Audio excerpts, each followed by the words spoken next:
नमस्कार साथियों, स्वागत है आपका एग्जाम अभ्यास में। टेस्ट सीरीज की श्रृंखला में यह हमारी समीक्षा अधिकारी की ध्येय आईएएस की 5वीं टेस्ट सीरीज है। टेस्ट नंबर 5 है, ठीक है। और 4 टेस्ट सीरीज हमने कवर कर ली है जिनकी प्लेलिस्ट बनी हुई है। और इसमें हम लोग 140 क्वेश्चन 140 क्वेश्चन सामान्य अध्ययन के देखेंगे, जो कि करंट अफेयर भी रहेगा, फरवरी मंथ का करंट अफेयर रहेगा। और 60 क्वेश्चन हम लोग हिंदी के कवर करेंगे। चलिए, कुल 200 क्वेश्चन रहेंगे इसमें, जो कि लेटेस्ट हमारी जो ध्येय आईएएस की टेस्ट सीरीज है, लेटेस्ट टेस्ट सीरीज है। चलिए, टेस्ट नंबर 5 का पहला क्वेश्चन है आपका, निम्नलिखित पर विचार कीजिए। निम्नलिखित पर विचार कीजिए, कौन भारत में अभिलेख न्यायालय है? क्या है? अभिलेख न्यायालय। पहला कथन है सर्वोच्च न्यायालय, उच्च न्यायालय, जिला न्यायालय और लोक अदालतें। इसमें बताना है कौन से अभिलेख न्यायालय हैं। चलिए, तो इसमें क्या हो जाएगा आपका करेक्ट आंसर? सर्वोच्च न्यायालय और उच्च न्यायालय। तो ये दोनों क्या हैं आपके? अभिलेख न्यायालय हैं। तो ऑप्शन इसका बी करेक्ट हो जाएगा, ऑप्शन बी। अनुच्छेद अनुच्छेद 129 में बताया गया है सर्वोच्च न्यायालय तथा अनुच्छेद ये अनुच्छेद 215 में, अनुच्छेद 129 में सर्वोच्च न्यायालय और अनुच्छेद 215 में उच्च न्यायालय के अंतर्गत उच्च न्यायालय अभिलेख न्यायालय है। ठीक है, मतलब 215 के तहत उच्च न्यायालय को अभिलेख न्यायालय का दर्जा दिया गया है और 129 अनुच्छेद के तहत सर्वोच्च न्यायालय को अभिलेख न्यायालय का दर्जा दिया गया है। चलिए, तो ऑप्शन क्या हो जाएगा आपका? बी ऑप्शन करेक्ट हो जाएगा। चलिए, तो अभिलेख न्यायालय कौन से हैं? सर्वोच्च न्यायालय जो अनुच्छेद 129 में बताया गया है और उच्च न्यायालय जो कि अनुच्छेद 215 में कहा गया है। चलिए, अगला क्वेश्चन है, भारत में राष्ट्रीय आपातकाल की घोषणा के आधार क्या हैं? भारत में जो राष्ट्रीय आपातकाल की घोषणा है उनके आधार क्या हैं? तो इसमें कथन में दिया गया है आपका युद्ध, आंतरिक अशांति और बाह्य आक्रमण। तो इसमें बताना है, सही उत्तर चुनना है कूट के माध्यम से।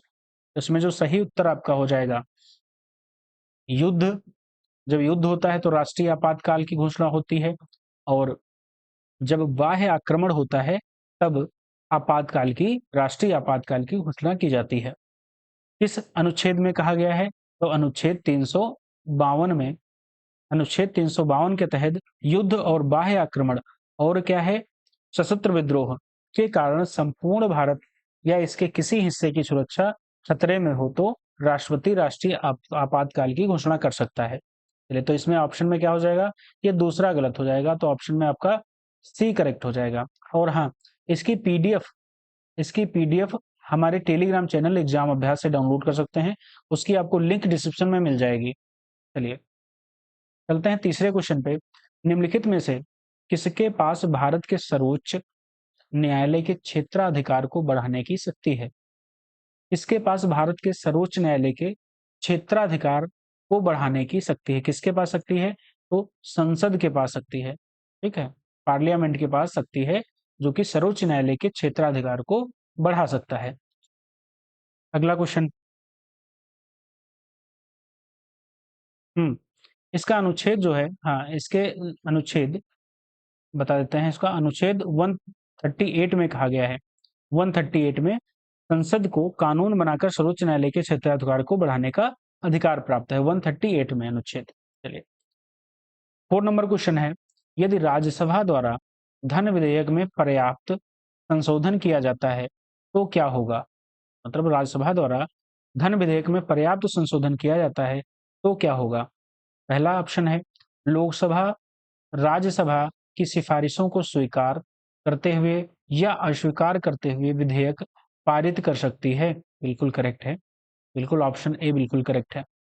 तो ऑप्शन जब ए करेक्ट है तो ये दो तीनों आपके इनकरेक्ट हो जाएंगे। चलिए, क्या है? तो अनुच्छेद अनुच्छेद 1019 क्लॉज 2 के अनुसार धन विधेयक लोकसभा द्वारा पारित होने के बाद पारित होने के बाद राज्यसभा उसकी सिफारिशों के लिए भेजा जाता है और राज्यसभा इसे प्राप्त होने की तारीख से 14 दिनों के भीतर लोकसभा को वापस कर सकती है, जिसे लोकसभा या तो स्वीकार करे या अस्वीकार करे।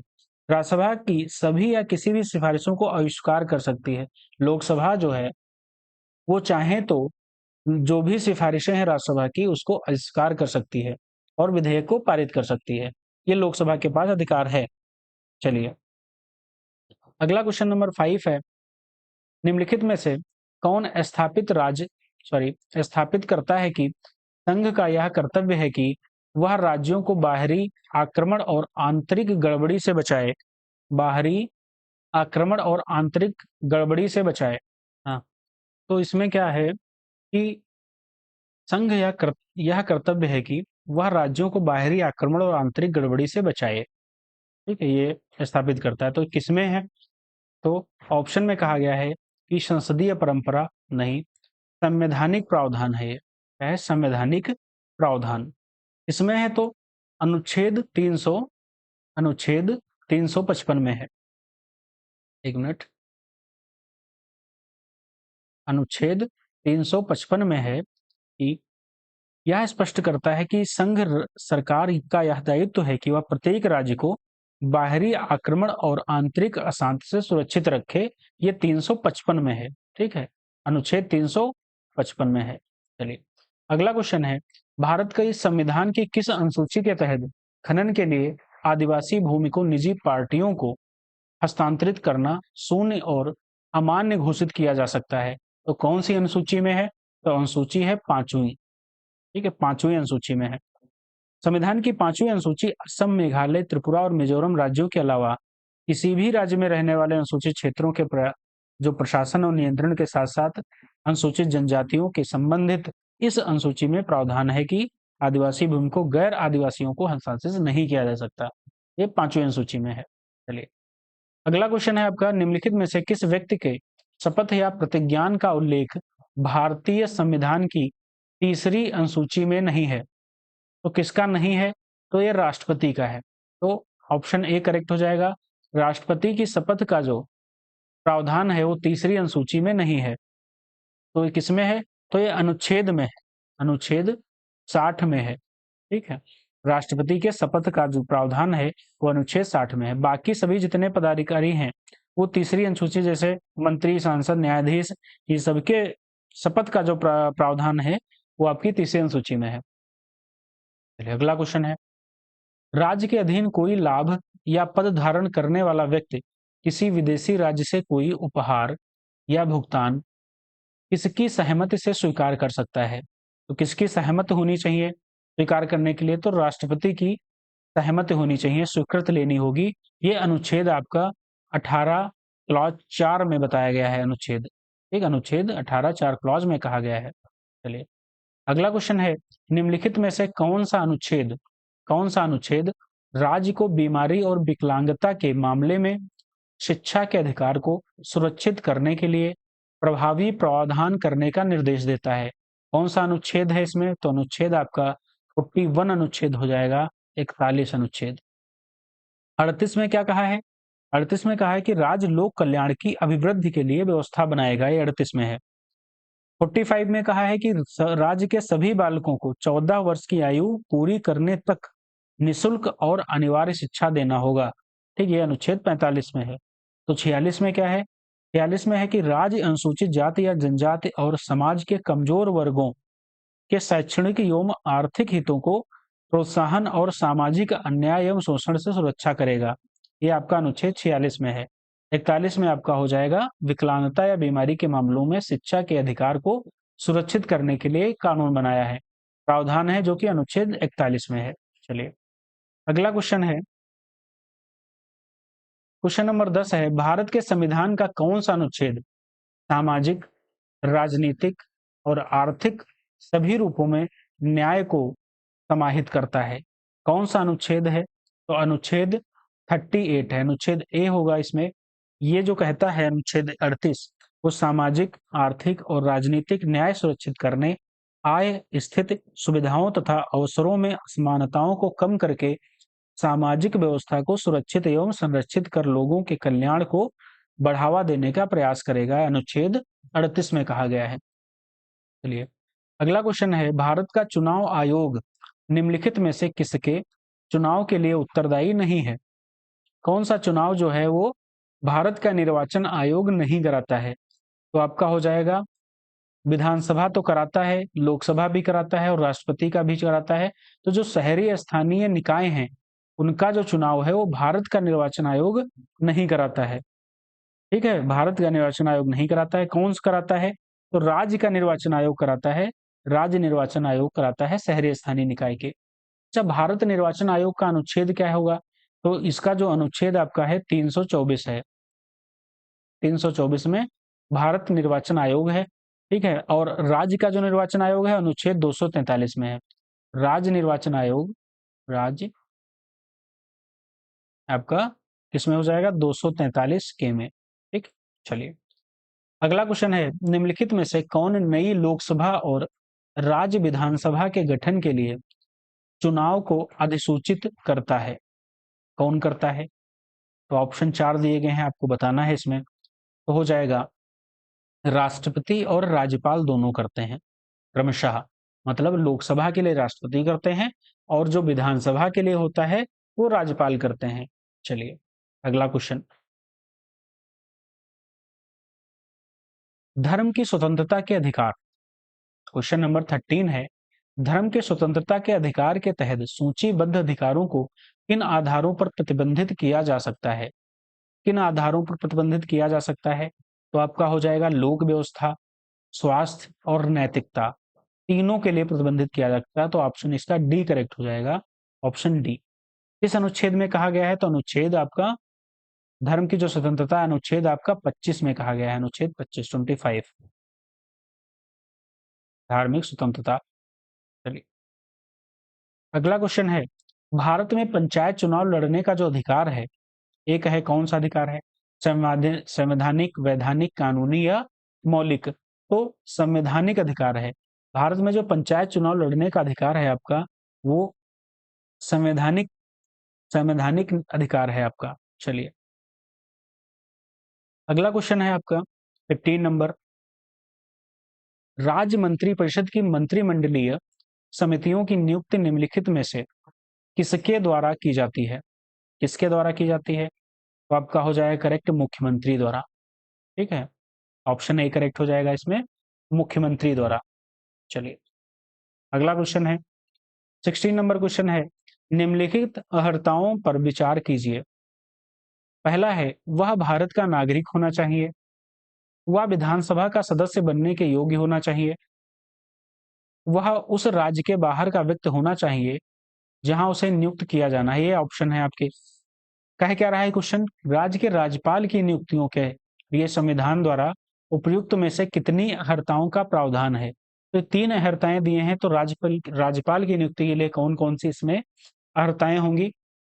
तो कौन सी होगी? वह भारत का नागरिक होना चाहिए, ऑप्शन ए इसका करेक्ट हो जाएगा, केवल एक। तो ऑप्शन इसका ए करेक्ट हो जाएगा। संविधान का अनुच्छेद 157 के अंतर्गत भारत के संविधान में राज्यपाल के रूप में नियुक्ति के लिए दो संवैधानिक अर्हताएं तय की गई हैं। एक तो वह भारत का नागरिक होना चाहिए, एक तो वह 35 वर्ष की आयु पूरी कर चुका हो। ठीक है, बस इतना आपकी अर्हताएं हैं। एक तो वह भारत का नागरिक हो और एक तो वह सेकेंड आपका है 35 वर्ष की आयु। ठीक है, ये दो अर्हताएं हैं। किस अनुच्छेद में है? तो अनुच्छेद आपका हो जाएगा 157 में। चलिए अगला क्वेश्चन है, दक्षिणा पथ दक्षिणा पथ के संदर्भ में निम्न कथनों पर विचार करना है। पहला कथन है, दक्षिणापथ मार्ग बंदरगाह शहर ताम्रलिप्त के आरिकामेडु तक फैला हुआ है। दूसरा है, सातवाहन शासकों को दक्षिणापथ के स्वामी के रूप में जाना जाता है। तो इस कथनों में बताना है आपका कौन सा करेक्ट है। तो इसमें जो करेक्ट होगा आपका, तो ऑप्शन कथन आपका दूसरा करेक्ट है, पहला आपका कथन इनकरेक्ट है। तो इसमें जो ऑप्शन होगा बी करेक्ट हो जाएगा।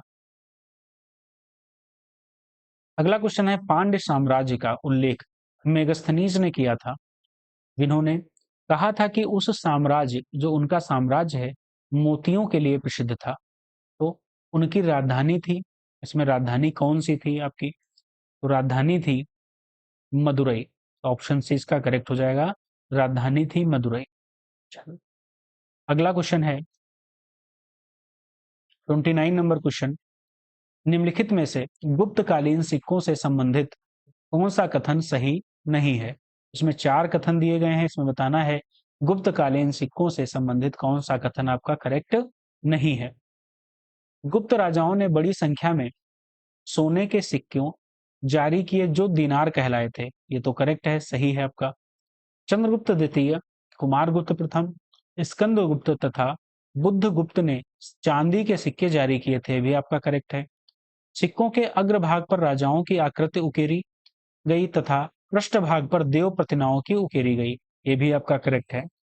तो इनकरेक्ट क्या है? तो गुप्त राजाओं द्वारा जारी किए गए सबसे अधिक सिक्के तांबे के थे, ये आपका इनकरेक्ट है। तो ऑप्शन डी आपका इनकरेक्ट हो जाएगा। चलिए, इसमें क्या है? तो हालांकि गुप्तों ने तांबे के सिक्के जारी तो किए गए थे, लेकिन सर्वाधिक जो मात्रा में सोने के सिक्के जारी किए थे, सर्वाधिक मात्रा में सोने के। चलिए, अगला क्वेश्चन है 20 नंबर। निम्नलिखित में से किस एक के संदर्भ में यह विश्वास किया जाता है कि वह स्त्रियों द्वारा गाए जाने वाले स्रोतों का संग्रह है? स्रोतों का संग्रह है, तो क्या हो जाएगा आपका? थेरी घाता। क्या हो जाएगा? ऑप्शन बी इसका थेरी घाता। ठीक है, थेरी गाथा जो है वो स्त्रियों द्वारा गाए जाने स्तोत्रों का संग्रह है। चलिए, अगला क्या है? सुमंगल विलासिनी क्या होता है? तो सुमंगल विलासिनी जो है यह दीर्घ निकाय पर एक टिप्पणी है जो पाली भाषा में बुद्ध के जो प्रवचन के संग्रह में एक, ठीक है। चलिए, श्रुतसंहार क्या है? श्रुतसंहार या कालिदास द्वारा रचित शास्त्रीय संस्कृत काव्य है जिसमें 6 ऋतुओं का वर्णन है।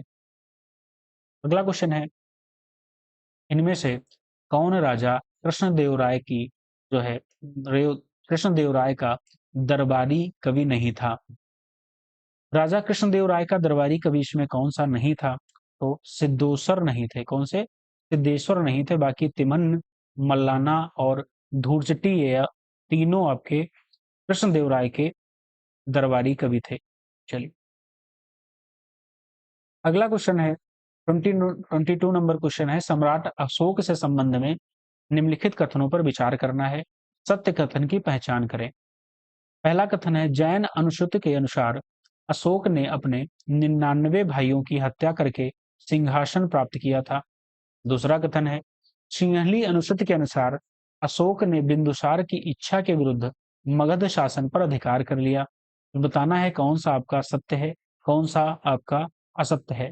तो इसमें आपके दोनों असत्य हैं। कौन से? दोनों असत्य हैं। तो इसमें ऑप्शन क्या हो जाएगा? डी करेक्ट हो जाएगा। सही क्या है? जैन श्रुति अनुश्रुति के अनुसार अशोक ने बिंदुसार की इच्छा के विरुद्ध मगध पर अधिकार कर लिया था। ठीक है, ये सिंगली नहीं, ये जैन अनुश्रुत है। ठीक है, चलिए, यहाँ पे क्या है? तो यहाँ पे आपकी सिंगली हो जाएगी, माइन्यूट है। ठीक है, अनुश्रुति चेंज है सिर्फ, बाकी आपका क्वेश्चन करेक्ट था। चलिए, अगला क्वेश्चन है 23 नंबर। दो सूचियां दी गई हैं और उनको आपस में मिलान करना है, इसमें बताना है कौन से आपके करेक्ट हो जाएंगे ऑप्शन। चलिए, पहला है पहला है आपका वैश्य शब्द का सर्वप्रथम प्रयोग। वैश्य शब्द का सर्वप्रथम प्रयोग किसमें किया गया था? तो वाजसैनी संहिता में किया गया था। वाजसैनी संहिता में, तो एक आपका 4 हो जाएगा। चलिए, पुनर्जन्म का सिद्धांत। पुनर्जन्म का सिद्धांत जो है वो शतपथ ब्राह्मण में मिलता है। चलिए, याज्ञवल्क्य जो गार्गी संवाद है किसमें मिलता है? तो मिलता है बृहदारण्यक उपनिषद में। ठीक है, तो ऑप्शन 2 इसमें हो जाएगा। चारों वर्णों के कर्तव्यों का जो उल्लेख है किसमें है? तो ऐतरेय ब्राह्मण में है।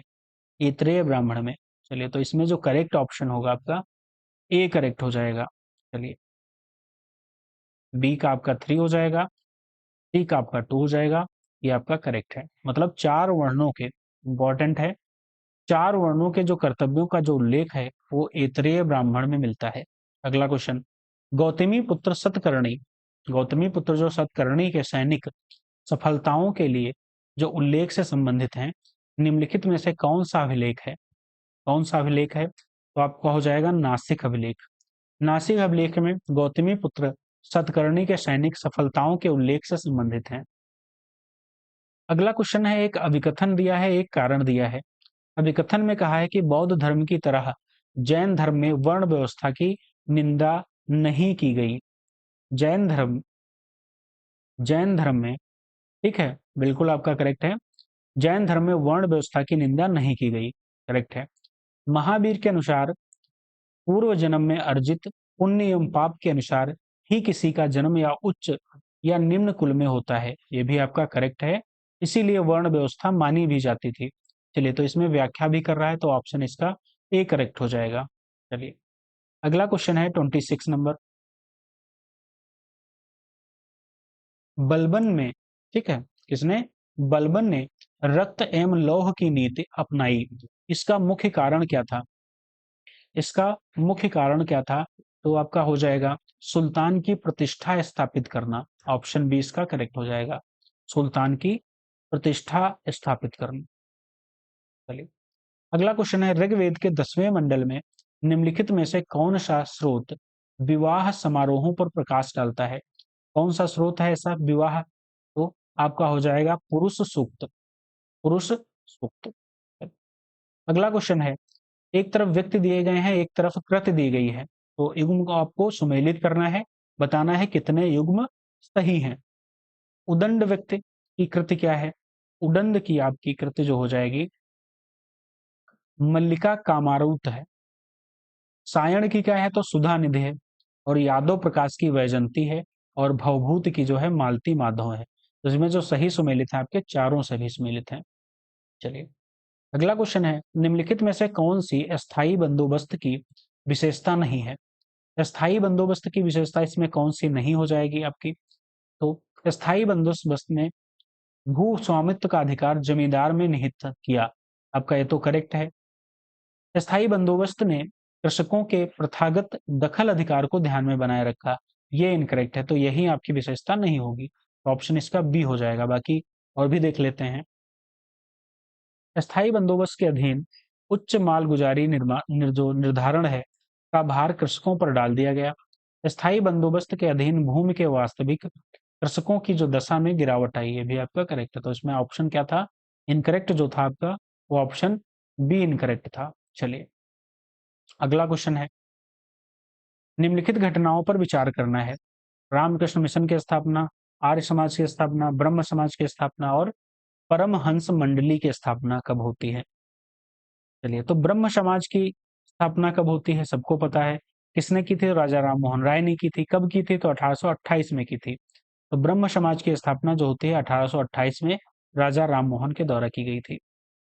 अगला क्या है? रामकृष्ण मिशन की स्थापना किसने की? तो स्वामी विवेकानंद जी ने की थी। 1897 में की थी, 1897 में। चलिए, रामकृष्ण मिशन की स्थापना विवेकानंद जी ने। आर्य समाज की स्थापना स्वामी दयानंद सरस्वती जी ने की थी, 1875 में की थी। ठीक है, इन्होंने नारा दिया था वेदों की ओर लौटो। अगला है परमहंस मंडली की स्थापना कब होती है? तो होती है 1840 में।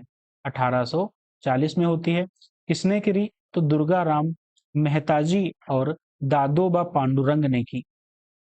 ठीक है, तो इसमें जो आपका सही क्रम होगा वो कौन सा होगा? तीसरा पहला हो जाएगा, फिर चौथा हो जाएगा, फिर आपका दूसरा हो जाएगा। तो ऑप्शन इसमें डी आंसर सही हो जाएगा, ऑप्शन डी। अगला क्वेश्चन है एक तरफ समाचार पत्र दिए गए हैं, एक तरफ संपादक दिए गए हैं। नवजीवन के संपादक कौन थे? मराठा, बंगाली और वॉइस ऑफ इंडिया के। बताने हैं कौन किसे संपादक थे। तो नवजीवन के जो संपादक थे महात्मा गांधी थे। मराठा के बाल गंगाधर तिलक थे। बंगाली के सुरेंद्र नाथ बनर्जी थे। वॉइस ऑफ इंडिया के संपादक दादा भाई नौरोजी ने की थी। कब करी थी ये भी ध्यान रखना है। तो 1883 में करी थी इसकी, वॉइस ऑफ इंडिया की, वॉइस ऑफ इंडिया की। चलिए, तो इसमें जो चारों सुमेलित हैं, ऑप्शन डी इसका करेक्ट करेक्ट हो जाएगा। चलिए, अगला क्वेश्चन क्या है? निम्नलिखित युग्मों पर विचार करना है। Warren Hasting, Lord Cornwallis, Sir John Shore और लॉर्ड वेलेस्ली। ठीक है, तो इसमें बताना है कौन किससे सही सुमेलित आपके हैं। तो वारेन हेस्टिंग द्वैध प्रणाली का अंत किया, इसने भी करेक्ट है। कार्नवालिस बंगाल में स्थायी बंदोबस्त व्यवस्था इसने करी। और जॉन शोर ने अहस्तक्षेप की नीति अपनाई। और वेलेस्ली की जो सहायक संधि प्रणाली थी, आपके चारों सभी सुमेलित हैं आपके चारों सुमेलित हैं, तो ऑप्शन डी इसका करेक्ट हो जाएगा। चलिए अगला क्वेश्चन है आपका 33 नंबर। निम्नलिखित कथनों पर विचार करना है। उपयुक्त भारतीय राज्यों में कितने म्यांमार के साथ सीमा साझा करते हैं? तो म्यांमार के साथ कौन से राज्य सीमा साझा करते हैं? तो पहली बात तो ऐसे देख लीजिए आप यहाँ पे,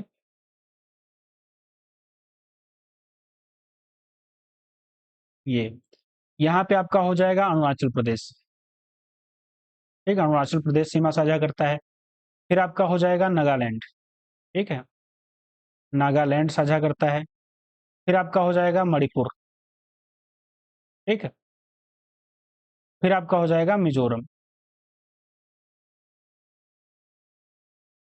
तो चार जो राज्य हैं, अरुणाचल प्रदेश, नागालैंड, मणिपुर, मिजोरम, ये चार राज्य म्यांमार से सीमा साझा करते हैं, म्यांमार से। ठीक है, तो नागालैंड, मिजोरम और मणिपुर, तो इसमें असम नहीं साझा करता है। बाकी केवल 3 इसमें करेक्ट हो जाएगा। चलिए अगला क्वेश्चन है, अस्मिता परियोजना के संदर्भ में निम्नलिखित कथनों पर विचार करना है। पहला कथन है, इसमें महिला एवं बाल विकास मंत्रालय द्वारा शुरू किया गया था अस्मिता। ये गलत है आपका। ठीक है, इसके द्वारा शुरू किया गया था, तो शिक्षा मंत्रालय द्वारा शुरू किया गया था। दूसरा कथन है, इसमें महिलाओं को अपने वित्त का बेहतर प्रबंधन करने में मदद करने के लिए वित्तीय साक्षरता का एक घटक शामिल है। ये भी आपका इनकरेक्ट हो जाएगा। इसमें है क्या, तो इसकी जो भाषा समिति के सहयोग, इसकी पहल का उद्देश्य शिक्षा में भारतीय भाषाओं को बढ़ावा देना था। शिक्षा में भारतीय भाषाओं को, ठीक है, भारतीय भाषाओं को बढ़ावा देना है।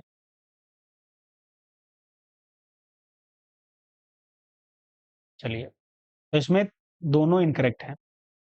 अगला क्वेश्चन है, विदेशी कंपनी है और स्थापना वर्ष है, बताना है आपका कौन सा सुमेलित नहीं है। फ्रांसीसी ईस्ट इंडिया कंपनी, पुर्तगाली ईस्ट इंडिया कंपनी, डच और अंग्रेजी ईस्ट इंडिया कंपनी। स्थापना वर्ष इनका बताना है, कौन सा आपका करेक्ट नहीं होगा।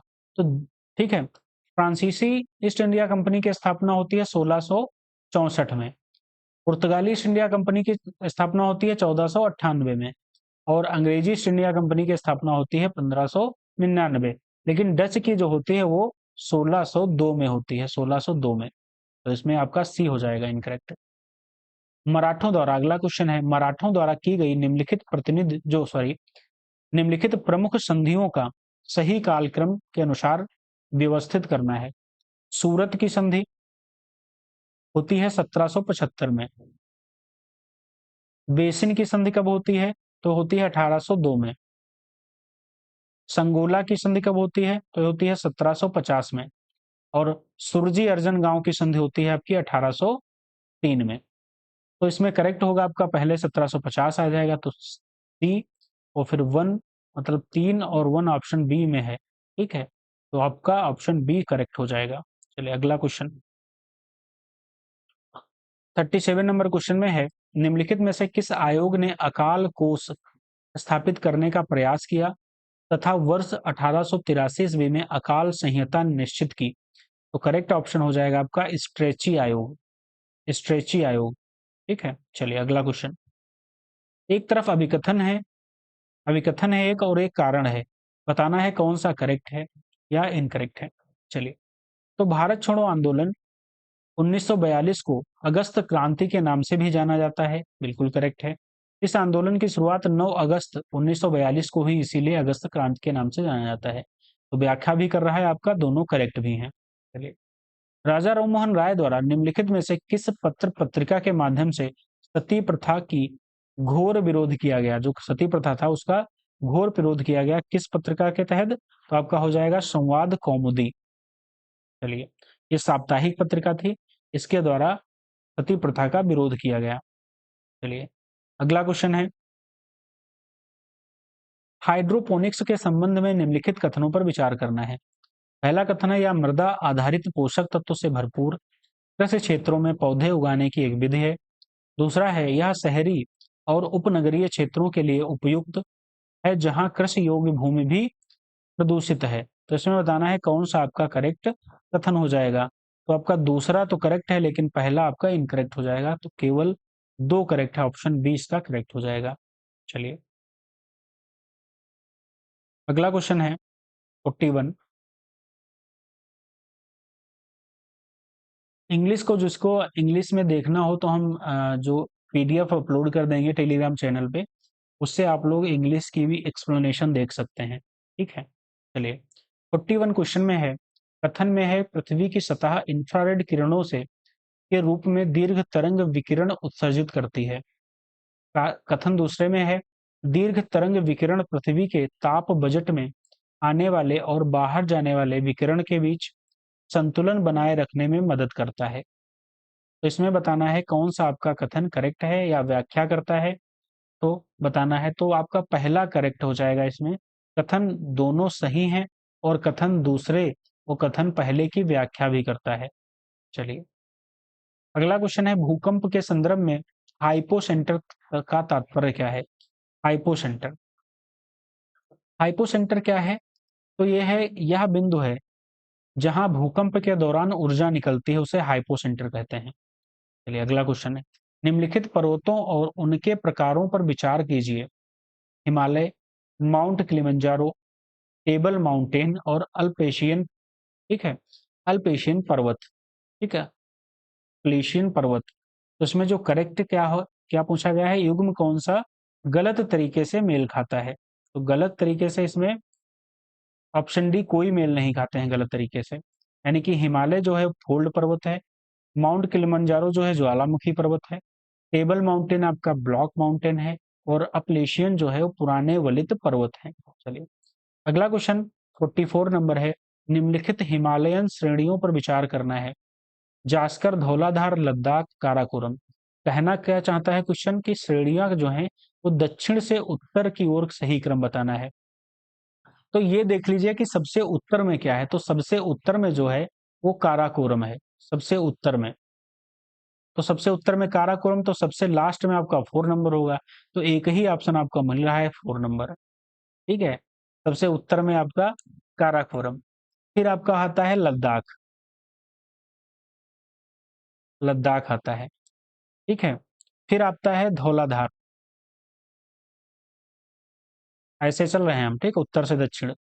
यहाँ पूछा था दक्षिण से उत्तर, मतलब सबसे पहले काराकोरम, फिर लद्दाख, फिर आता है आपका धौलाधार।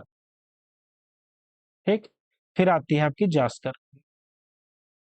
चलिए तो आपका करेक्ट जो ऑप्शन हो जाएगा ए करेक्ट हो जाएगा।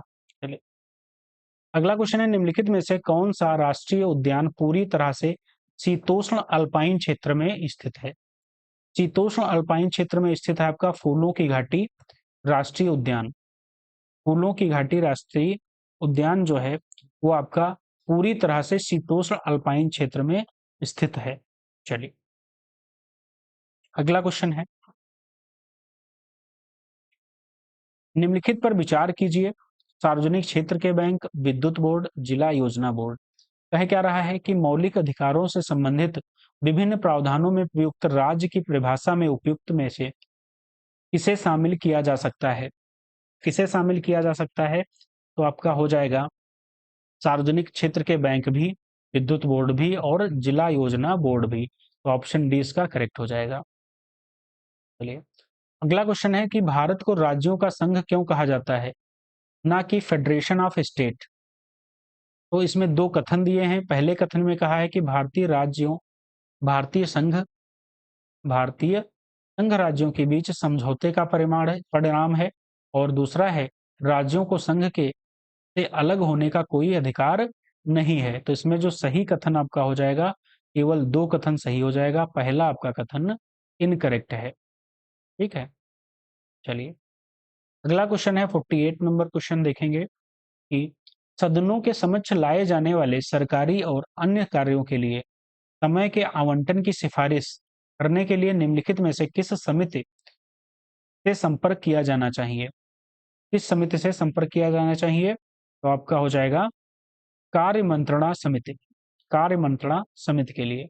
चलिए भारत का संविधान मान्यता देता है, भारत का संविधान क्या मान्यता देता है कि धार्मिक और भाषाई अल्पसंख्यक, ठीक है, धार्मिक और भाषाई अल्पसंख्यक को मान्यता देता है। किस अनुच्छेद में है, तो अनुच्छेद आपका हो जाएगा 29। चलिए अगला क्वेश्चन है 50 नंबर, ब्लैक कोट सिंड्रोम शब्द किससे संबंधित है? ब्लैक कोट सिंड्रोम संबंधित है आपका न्यायालयों में आम नागरिकों द्वारा अनुभव की जाने वाली जो चिंता है और भय है, उससे संबंधित है ब्लैक कोट सिंड्रोम। अगला क्वेश्चन है, निम्नलिखित पठारों में से कौन सा एक पॉन्टिक और टार्सर, ठीक है, टॉसर, ठीक है, टॉरस, सॉरी, फोंटिक और टॉरस पर्वत श्रेणियों के मध्य स्थित है? कौन सा पठार स्थित है? तो आपका जो करेक्ट हो जाएगा वो अनातोलिया का पठार स्थित है, पोंटिक और टारस पर्वत श्रेणियों के मध्य। चलिए अगला क्वेश्चन है, निम्नलिखित में से कौन सा कथन जूरा पर्वत फ्रांस से के संबंध में सत्य है? फ्रांस के संबंध में आपका सत्य है। तो यह पर्वत राइन व डेन्यूब नदी के उद्गम स्रोत पे है, गलत है। यह फ्रांस एवं जर्मनी की सीमा बनाता है, ये भी आपका गलत है। तो सही क्या है आपका? जूरा पर्वत फ्रांस एवं स्विट्जरलैंड की सीमा बनाता है, फ्रांस और स्विट्जरलैंड की सीमा बनाता है, ठीक है, इसकी, तो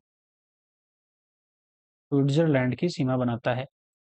चलिए दूसरा कथन है, पहला इसमें पर्वत राइन व डेन्यूब नदियों का उद्गम बता रहा है, इससे होकर इसमें क्या है, डेन्यूब नदी ब्लैक फॉरेस्ट पर्वत से निकलती है, राइन जो है, राइन नदी, ठीक है, आल्पस पर्वत से श्रेणी से निकलती है। चलिए तो इसमें जो होंगे दोनों इनकरेक्ट हो जाएंगे। अगला क्वेश्चन है, अफ्रीका महाद्वीप में स्थित विक्टोरिया झील की सीमा निम्नलिखित में से किस देश के साथ नहीं लगती है? मतलब विक्टोरिया झील की जो सीमा है वो किस देश के साथ नहीं लगती है? तो विक्टोरिया झील अफ्रीका महाद्वीप की सबसे बड़ी झील है, ये ध्यान रखना है। इससे होकर भूमध्य रेखा गुजरती है, भी ध्यान रखना है। इसकी सीमा युगांडा, युगांडा से लगती है, केन्या से लगती है आपकी, और तंजानिया से लगती है। मलावी से इसकी सीमा नहीं लगती है, तो ऑप्शन ए इसका करेक्ट हो जाएगा, मलावी से सीमा इसकी नहीं लगती है। चलिए अगला क्वेश्चन, अफ्रीका महाद्वीप से के जो मसाई, बंटू और जुलू दक्षिण अफ्रीका की जो प्रजातियों द्वारा निर्मित मानव अधिवास कहलाते हैं, क्या कहलाते हैं? तो आपका हो जाएगा क्रॉल, ऑप्शन बी करेक्ट है, क्रॉल। चलिए अगला क्वेश्चन है, गर्म हवाएं एक तरफ है सूची में, दूसरी सूची में प्रभावित क्षेत्र दिए हैं। तो डॉक्टर विंड कहाँ है? तो आपकी गिनी तट पे डॉक्टर विंड चलती है, गर्म हवा। जोंडा गर्म हवा इंडीज के मैदान में चलती है, इंडीज के मैदान में। और ब्रिक फिल्टर गर्म हवा चलती है ऑस्ट्रेलिया मरु क्षेत्र में। और हबूब गर्म हवा चलती है आपकी उत्तरी सूडान में। चलिए तो जो इसको करेक्ट आंसर हो जाएगा ऑप्शन ए करेक्ट हो जाएगा। चलिए अगला क्वेश्चन है, निम्नलिखित में से कौन कौन कार्बन के अपर रूप, ठीक है, एलोट्रॉप हैं? कार्बन के अपर रूप कौन कौन से हैं, ठीक है, एलोट्रॉप। चलिए तो फ्लोरीन है कार्बन का, और क्या हो जाएगा आपका कार्बन हाइलाइट, सॉरी कार्बाइन है, ठीक है, तो पहला ऑप्शन इसका करेक्ट हो जाएगा, बाकी दोनों नहीं। चलिए अगला क्वेश्चन है 57 नंबर, निम्नलिखित में से कौन सा कथन ब्लैक गोल्ड शब्द का सबसे अच्छा वर्णन करता है? ब्लैक गोल्ड का सबसे अच्छा वर्णन कौन करता है? तो पेट्रोलियम और उसके जो संजात हैं वो ब्लैक गोल्ड का सबसे अच्छा वर्णन करते हैं, तो ऑप्शन सी इसका करेक्ट हो जाएगा। चलिए अगला क्वेश्चन है, निम्नलिखित पर विचार करना है, उपयुक्त में से कितने एक्स-सीटू संरक्षण विधियों के उदाहरण हैं? चलिए तो कौन से हो जाएंगे? तो राष्ट्रीय उद्यान है, वनस्पति उद्यान है और प्राणी उद्यान है। उसमें जो करेक्ट ऑप्शन होगा, ठीक है, करेक्ट ऑप्शन होगा, कौन सा होगा आपका करेक्ट बताना है इसमें।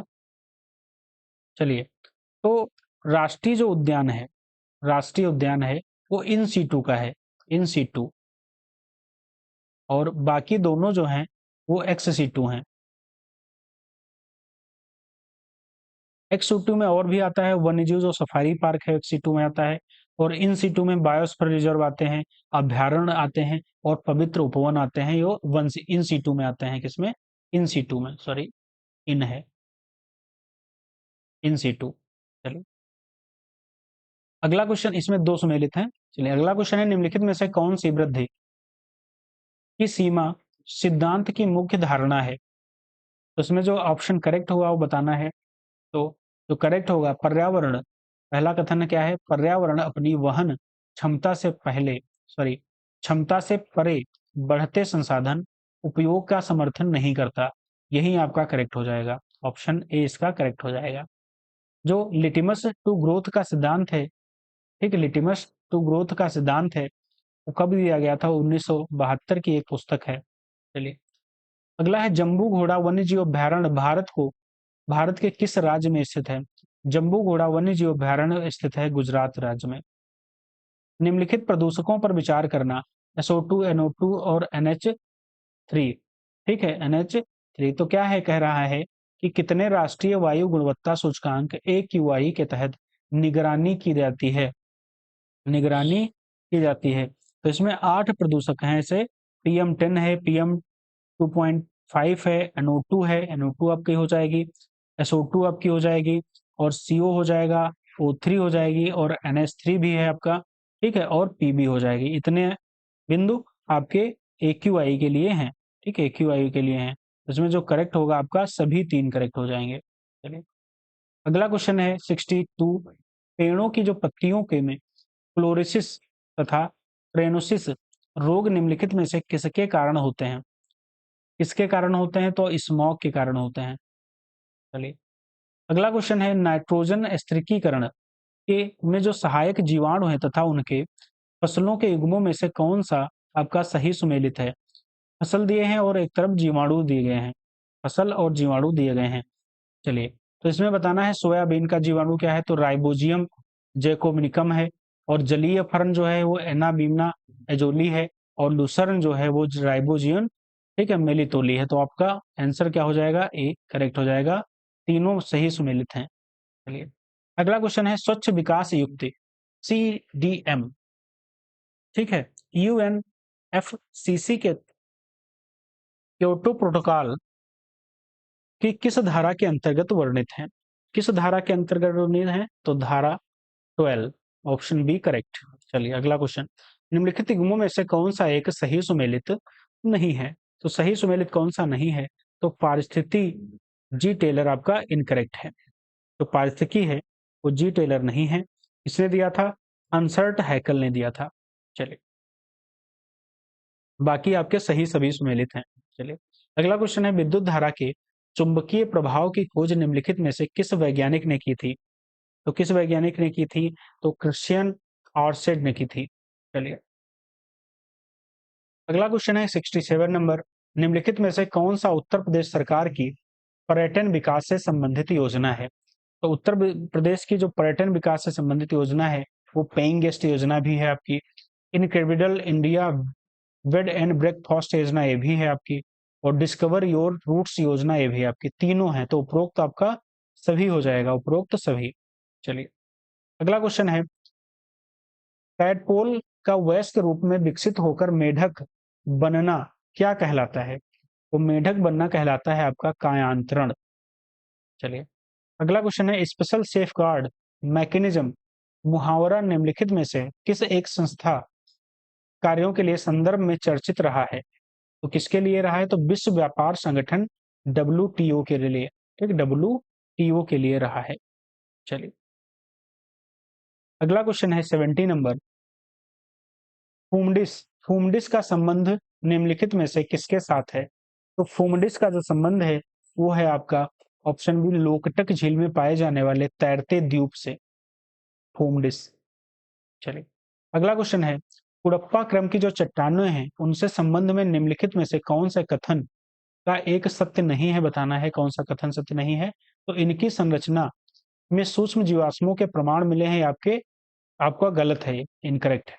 चलिए, अगला क्वेश्चन है निम्नलिखित युग्मों में से कौन सा एक सही सुमेलित नहीं है?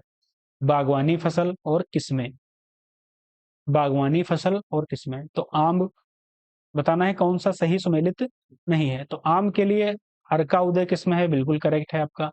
अमरूद अर्का किरण, अनार आपका क्या हो जाएगा? अर्का निकिता, ये भी करेक्ट है। केला अर्का वैभव ये इनकरेक्ट है। ये केला अर्का वैभव जो है वो रजनीगंधा, रजनी गंधा की प्रजाति है, किस्म है, ठीक है, केला की किस्म नहीं है। तो ऑप्शन डी इसका इनकरेक्ट हो जाएगा। चलिए, अगला क्वेश्चन है उत्तर प्रदेश से। उत्तर प्रदेश का प्रमुख उत्पादक, ठीक है, आंवला उत्पादक जिला कौन सा? प्रतापगढ़ है। क्या ये करेक्ट है? ठीक है, क्या ये करेक्ट आपका हो जाएगा? बिल्कुल करेक्ट हो जाएगा। जो आंवला उत्पादक राज्य है वो सबसे ज्यादा प्रतापगढ़ में उत्पादन होता है। उत्तर प्रदेश में देश के कुल आंवला उत्पादक का जो 60% भाग उत्पादित किया जाता है, ये भी आपका करेक्ट है। तो आपके दोनों करेक्ट हो जाएंगे। ऑप्शन सी इसका करेक्ट हो जाएगा। मतलब प्रतापगढ़, प्रतापगढ़ जो है वो उत्तर प्रदेश का 60% आंवला उत्पाद करता है। चलिए अगला क्वेश्चन है। दो सूचियां दी गई हैं, एक तरफ खनिज दिए गए हैं, एक तरफ उनके राज्य दिए गए हैं। चांदी, तांबा, बॉक्साइट और चूना पत्थर। तो चांदी क्या है? तो चांदी आपकी राजस्थान, चांदी राजस्थान। तांबा कहाँ से है? तो तांबा आपका मध्य प्रदेश है। चलिए, बॉक्साइड, तो बॉक्साइड आपका उड़ीसा, और चूना पत्थर आपका आंध्र प्रदेश।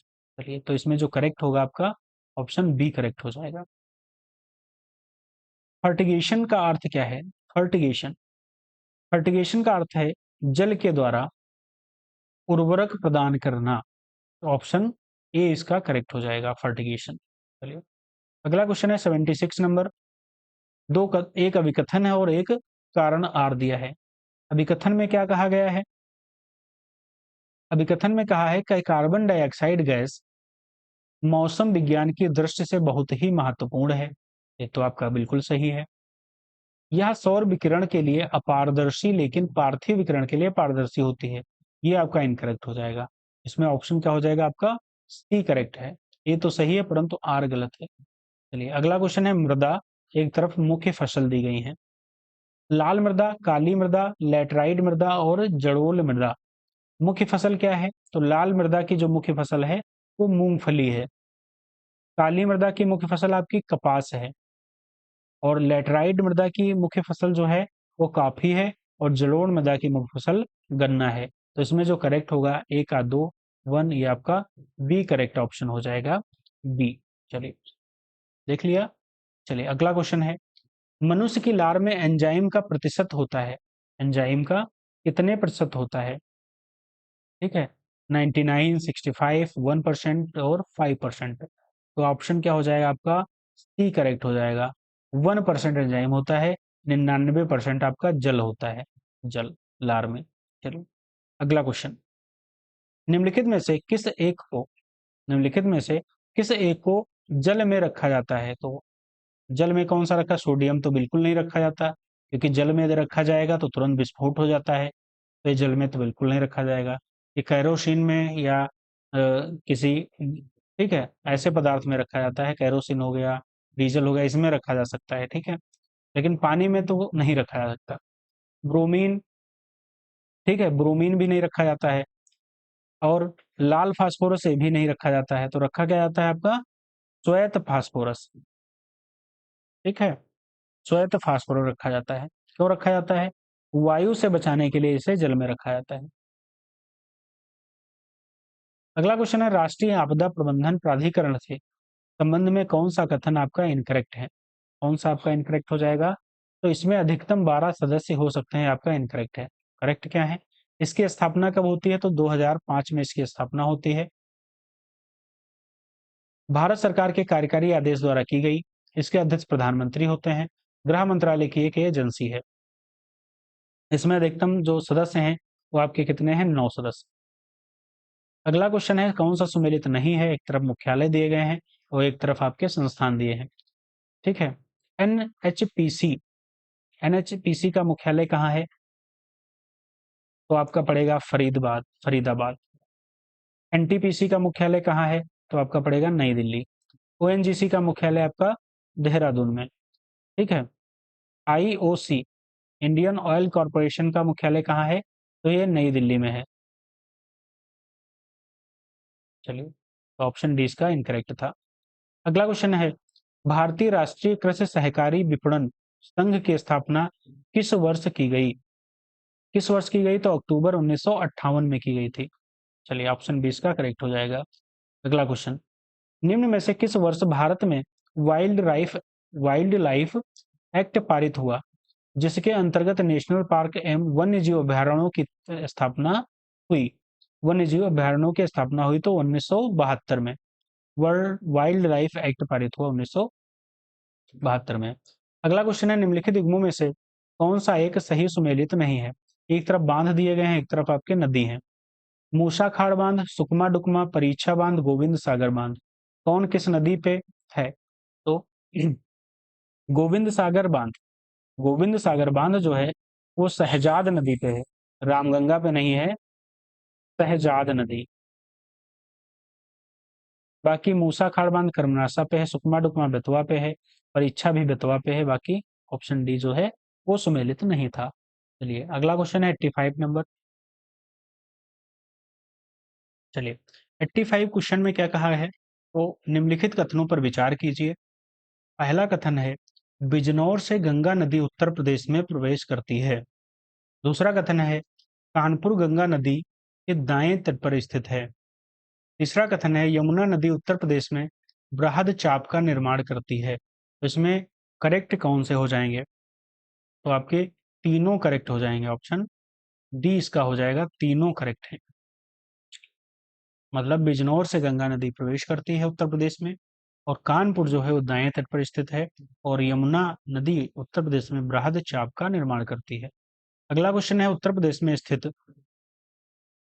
निम्नलिखित वन्य जीव विहारों को उनके स्थापना के कालक्रम अनुसार व्यवस्थित करना।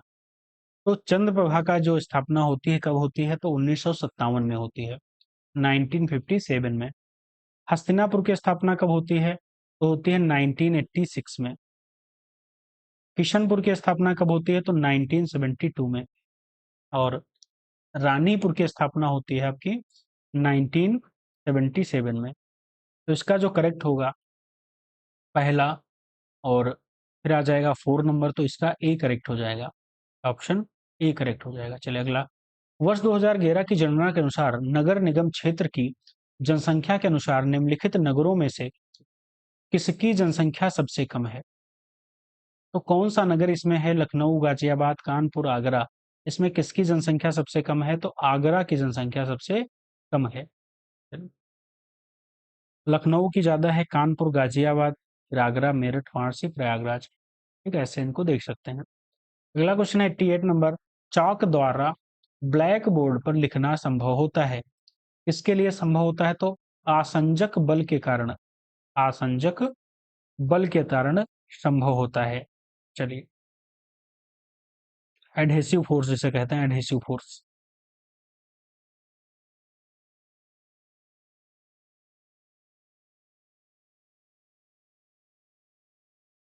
चलिए अगला क्वेश्चन है, सांस्कृतिक विज्ञान जगत गुरु राम भद्राचार्य को वर्ष 2023 के लिए 98 इंपॉर्टेंट क्वेश्चन, 98वें ज्ञानपीठ पुरस्कार से सम्मानित किया गया है। वे उत्तर प्रदेश के किस जिले से संबंध रखते हैं? तो चित्रकूट से रखते हैं। तो ऑप्शन बी इसका करेक्ट हो जाएगा, चित्रकूट से संबंध रखते हैं। और इनके साथ में एक लोग और थे जिनको ज्ञानपीठ पुरस्कार मिला, तो प्रसिद्ध उर्दू कवि गीतकार गुलजार। ठीक है, एक और थे गुलजार, उनको भी साथ ही में ज्ञानपीठ पुरस्कार मिला था।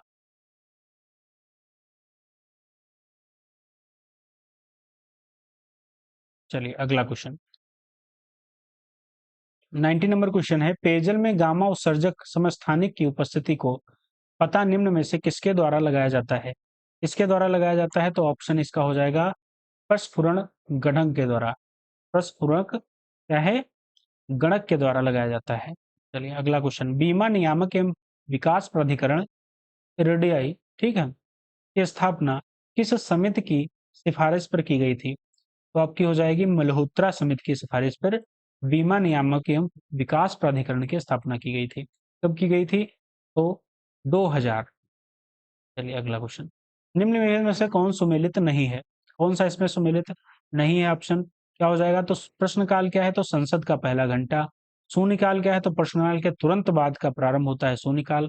तारांकित प्रश्न क्या है? पूरक प्रश्न नहीं पूछे जाते, ये गलत है, पूरक प्रश्न पूछे जाते हैं। अतारांकित है, लिखित रिपोर्ट आवश्यक है, ये करेक्ट है। चलिए, भारत में निर्धनता की माप हेतु प्रयोग किया जाता है, क्या प्रयोग किया जाता है? तो निरपेक्ष प्रतिमान। ऑप्शन बी, निरपेक्ष प्रतिमान। चलिए अगला क्वेश्चन, 1857 की क्रांति के केंद्रों तथा नेताओं के लिए निम्नलिखित युग्मों में से कौन सा एक सही सुमेलित नहीं है? गोरखपुर से, ठीक है, गोरखपुर से आपका गजोधर सिंह करेक्ट है, मेरठ से कदम सिंह करेक्ट है, सुल्तानपुर से शहीद सिंह करेक्ट है, मथुरा से ये क्या है, नवाब तफज्जल हुसैन कर इनकरेक्ट है। मथुरा से कौन था? तो देवी सिंह, कौन से? देवी सिंह। चलिए, तो ये कहाँ से थे? नवाब तफज्जल सिंह, जो तफज्जल हुसैन सॉरी, ये थे आपके फर्रुखाबाद, फर्रुखाबाद।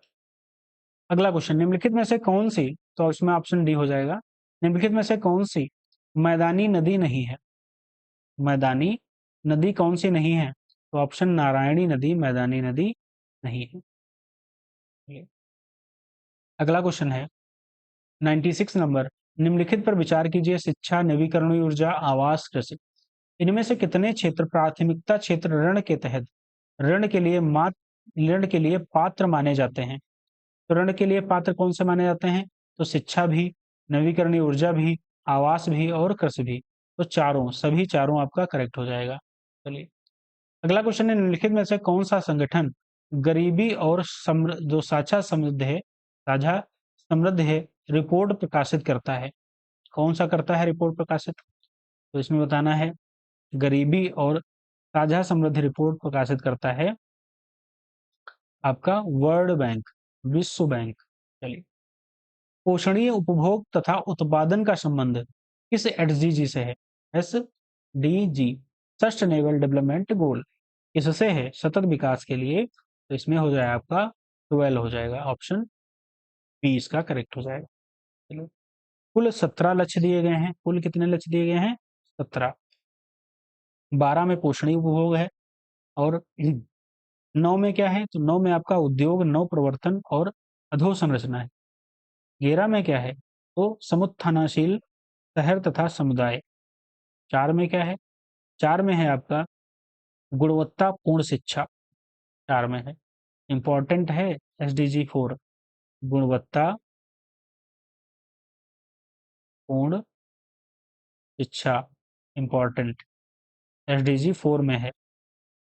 चलिए, शुद्ध घरेलू उत्पाद के विषय में क्या सत्य है? तो क्या आप सत्य है? तो शुद्ध घरेलू उत्पाद हमेशा उस वर्ष की जीडीपी से कम होता है, कम होगा, तो ये आपका करेक्ट है। चलिए, किसी अर्थव्यवस्था के अवस्फीति के कारणों में क्या शामिल नहीं है?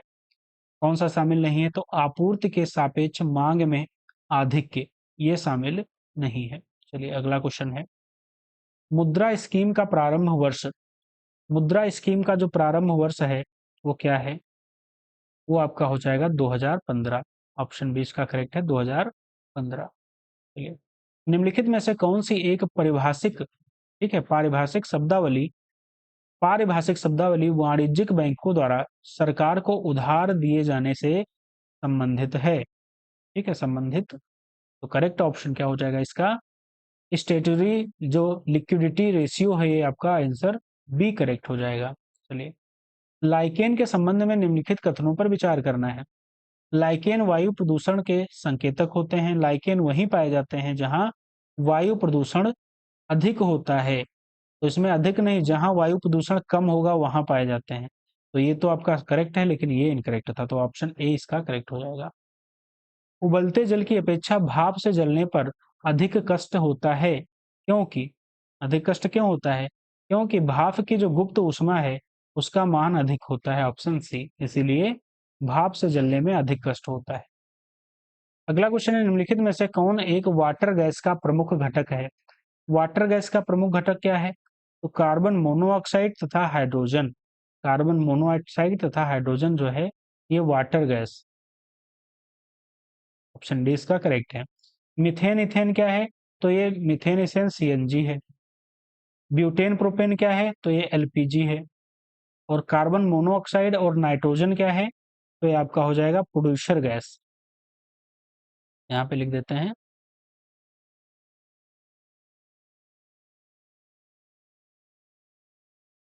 Producer gas. चलिए, अगला क्वेश्चन है, ठीक है, प्रकाश द्वारा एक वर्ष में तय की गई दूरी का मान। ठीक है, 106 नंबर क्वेश्चन है।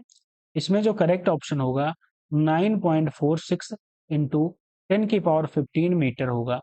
चलिए अगला क्वेश्चन है, प्रकाश के लिए निम्नलिखित में से किस एक गुण की व्याख्या उसकी प्रवृत्ति को तरंग मानकर नहीं की जा सकती।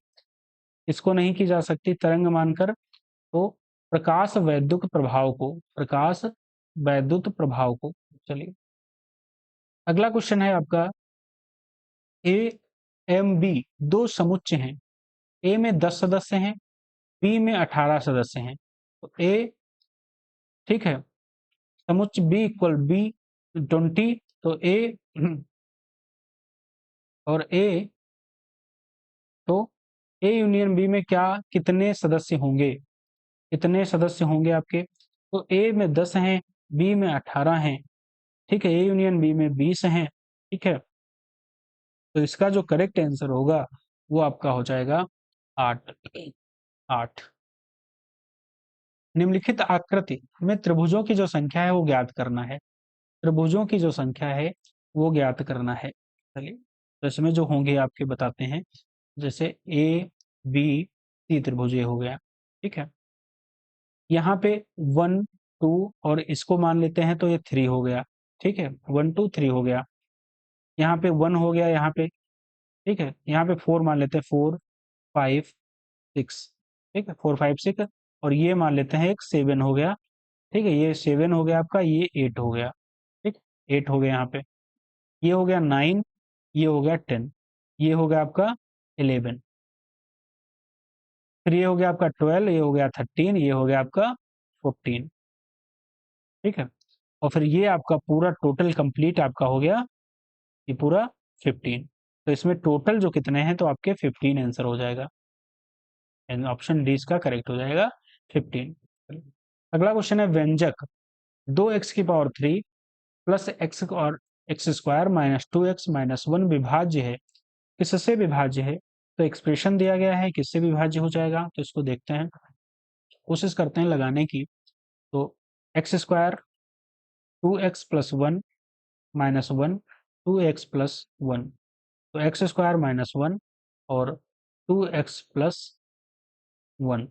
ठीक है, तो ये दो आपके एक्सप्रेशन हो गए। तो एक्स स्क्वायर जो होगा, एक्स स्क्वायर का x+1 कर लीजिए और x-1 कर लीजिए और 2x+1 कर लीजिए, तो एक का आपका हो जाएगा, ये हो जाएंगे। ठीक है, तो विभाज्य जो होगा आपका 2x+1 से आपका विभाज्य होगा, तो ऑप्शन बी इसका करेक्ट हो जाएगा। ये है नहीं, आपका 2x+1 है, ऑप्शन बी आपका करेक्ट हो जाएगा। चलो निम्नलिखित कथनों पर विचार करना है। ये दिए गए हैं 6 गांव, तो डी से 1 किलोमीटर पश्चिम में एफ है, तो ये ऐसा आपका बताना है, मतलब ई से 1 किलोमीटर पूर्व में है। चलिए तो सबसे पहले बनाते हैं कि यहाँ पे डी से 1 किलोमीटर पश्चिम में एफ है, मतलब यहाँ पे आपका डी है तो पश्चिम में एफ है, तो पश्चिम में क्या हो जाएगा आपका एफ हो जाएगा, इधर पूरब इधर पश्चिम। फिर है ई से 1 किलोमीटर पूर्व में बी है, ई से, यहाँ पे ई लिख लेते हैं हम, ई से 1 किलोमीटर पूर्व, तो यहाँ पे बी हो गई। ठीक है, फिर ई से 2 किलोमीटर उत्तर में ए है, और यहाँ पे ए से, यहाँ पे ए से दक्षिण में डी है, यानी कि यहाँ पे डी कर लीजिए, यहाँ पे दक्षिण में और डी, और यहाँ पे 1 किलोमीटर ये हो गया, 1 किलोमीटर ये हो गया आपका, तो यहाँ पे ए हो गया, ई से ए, बिल्कुल करेक्ट है। फिर ए से क्या है, तो ए से 1 किलोमीटर पूर्व में सी है, ये इतना हमारा बन गया। तो कहा गया है कि एक कतार में पड़ने वाले 3 गांव कौन से हैं, तो आपके यही 3 गांव एक कतार में है, A D E, A D E आपका आंसर करेक्ट हो जाएगा। चलिए अगला क्वेश्चन है, दो संख्याओं एक्स वाई लासा मासा क्रमशः 3 105 है, और इतनी एक्स वाई की वैल्यू ये है, तो 1/x प्लस 1/y का मान क्या होगा। चलिए तो बहुत ईजी है इसमें। तो x इंटू, ठीक है क्या है, चलिए x इंटू वाई जो होगा वो 3 × 105 है, यानी कि एक्स वाई की वैल्यू जो होगी वो 315 होगी, एक्स वाई की वैल्यू 315 हो गई, यानी कि 1/x प्लस में 1/y की जो ऐड करेंगे, तो ये आपका एलसीएम लेंगे तो x प्लस वाई ऊपर हो जाएगा, और सॉरी वाई प्लस एक्स हो जाएगा आपका और नीचे एक्स वाई हो जाएगा। एलसीएम हमने लिया, यानी कि यहाँ पे वाई मल्टीप्लाई किया, यहाँ पे एक्स मल्टीप्लाई किया, तो वाई प्लस एक्स हुआ ना, इसीलिए यानी कि एक्स वाई हो गया और वाई प्लस एक्स की वैल्यू भी दी गई है। तो 36 वाई प्लस एक्स की वैल्यू दी है और नीचे 315 दिया है। ठीक है, 36 और 315 दिया है, तो करेक्ट क्या आपका हो जाएगा? 36 और 315। कोई कट रहा है क्या? देख लीजिए, कट रहा है क्या? किससे कट रहा है? तो 9 9 से कट रहा है। 9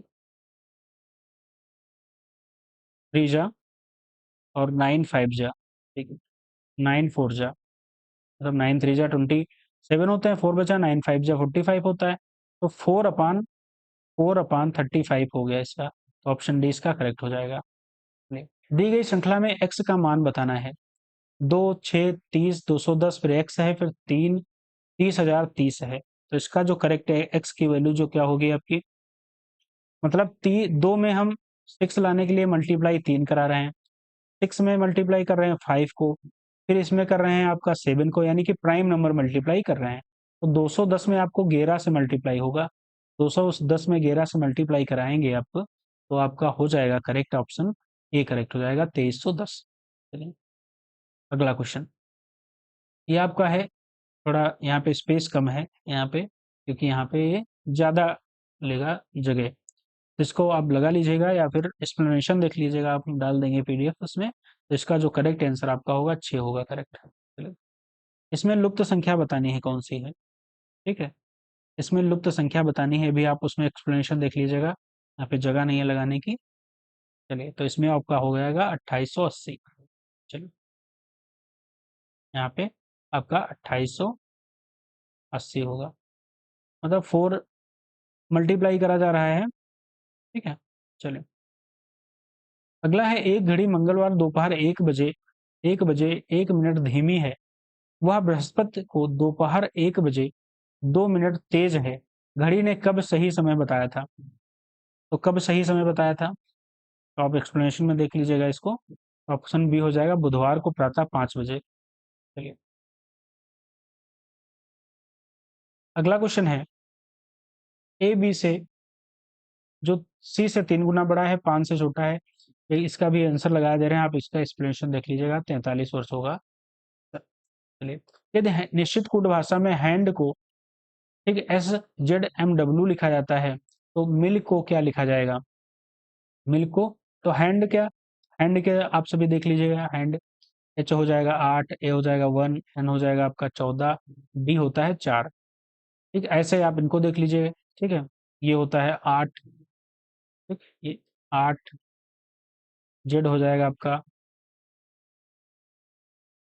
1, ठीक है, ये 14, ये आपका 4। ठीक है, ये 4, मतलब ये उल्टा है। ठीक है, ये उल्टा करे जा रहे हैं और ये आपके सीधे में है। ठीक है, ये उल्टा है, ये सीधे हैं, ये ध्यान रखना है। मतलब एच का उल्टा एस होता है, ए का उल्टा जेड होता है, एन का उल्टा एम होता है, डी का उल्टा डब्ल्यू होता है। ठीक है, ये अंग्रेजी वर्ड वाला है, तो मिल का आप उल्टा कर दीजिए। ठीक है, एम का उल्टा एन होता है, तो एन से शुरुआत होगा, आपका डी आंसर सही हो जाएगा। चलिए अगला क्वेश्चन, 19 नंबर में है, इसमें जो आपका एक्स की जगह पे होगा, एक्स की जगह पे, मतलब यहाँ पे त्रिभुज दिया गया है, त्रिभुज में 30 दिया गया है, यानी कि त्रिभुज का 3 का क्यूब करो और 3 जोड़ दो। ठीक है, इसमें क्या है, 4 का आप क्यूब करो और 4 जोड़ दो, इसमें क्या है, 5 का क्यूब करो 5 जोड़ दो, इसमें क्या है आपका, 6 का क्यूब करो, यानी कि 6 जो साइड दी है और 6 जोड़ दो, तो 6 का आपका क्यूब कितना होता है, 216, और उसमें 6 जोड़ देते हैं आपका, तो 222 आंसर हो जाएगा। अगला क्वेश्चन है, निम्न में से कौन सा युग्म शेष युग्मों में से भिन्न है? तो कौन सा इसमें से आपका भिन्न हो जाएगा, बताना है। दावत स्याही भिन्न नहीं है, डिब्बा तेल भिन्न नहीं है, थैला कपड़ा भिन्न नहीं, नाव और जहाज, ये आपका एक ही चीज है, नाव जहाज पानी में तैरती है, तो ये आपका भिन्न है। चलिए अब हम लोग करंट देख लेते हैं, जो फरवरी की करंट हम लोगों को पढ़नी है, उसके 20 क्वेश्चन हम लोगों को देखने को मिलेंगे। चलिए, निम्नलिखित कथनों पर विचार करना है। फरवरी 2025 में संयुक्त राष्ट्र पर्यावरण कार्यक्रम यूएनईपी द्वारा जलवायु जोखिम सूचकांक 2025 जारी किया गया। ठीक है, जारी किया गया।